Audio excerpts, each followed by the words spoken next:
Mahimuot.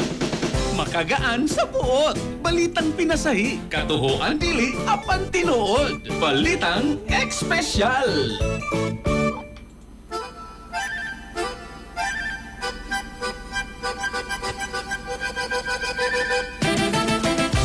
Samtang sa atong balitang espesyal, di ay lalaki sa China ni daog sa kompetisyon sa paghigda asulod sa 33 ka oras.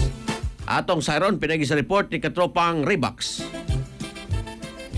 Usa ka lalaki gikan sa China ang gideklarar kining kampiyon sa usa ka talagsaong kompetisyon. Human siya naghigda sa kutson sulod sa 33 oras og 35 minutos nga walay pagtindog o paggamit sa banyo. Ang kompetisyon nga gihimo ni atong Nobyembre 15 gihalad sa konsepto sa internet slang nga tangping nga nagpasabot sa pag-undang sa sobrang trabaho. Ingon man pagpili sa mas relax nga kinabuhi diin 240 ka participants ang nisalmot. Human sa unang 24 oras 186 ang na-eliminate. Samtang nagpadayon, nagkahugot ang rules hangtod pipila na lang ang nahibilin. Suma sa Chinese media, ang kampiyon nagsulob og diapers aron dili na kinahanglang muadto sa banyo. Pareho sa ubang ni Salmot og wala kinigiisip nga paglapas sa lagda. Ang nadaog niya ang 24,500 pesos. Naging viral ang kompetisyon sa China nga adunay kapin 10 million viewers nga nananaw sa mong live stream mga katropa. Pastilan mga higala 33 oras o 35 minutos. Anyways, alang sa atong mga katropa ng mga kalalakinan nga nagproblema na sa ilang marital obligation ngadto sila mga misis tungod kay ubos na kayo ilang libido mga katropa. Hinay na kayo mo kama sa mister kung sasakyanan pa, di na kayo kasubida. Mga katropa di ate produkto sa Yes to Health tawag og Turbo Food Supplement for Men. Alang ni sa mga kalalakinan nga ubos na kayo libido, hinay na kayo performance ibabaw sa kama. Aduna ni makarot og clavo huasca nga mopaboost niya nang nag-ubos simong libido. Ilabi na ni atong mga kalalakinan nga dili makaanak mga katropa. Ubos na kayo ang sperm count mga katropa. Tumari na og turbo 30 minutos sa dili pa inyong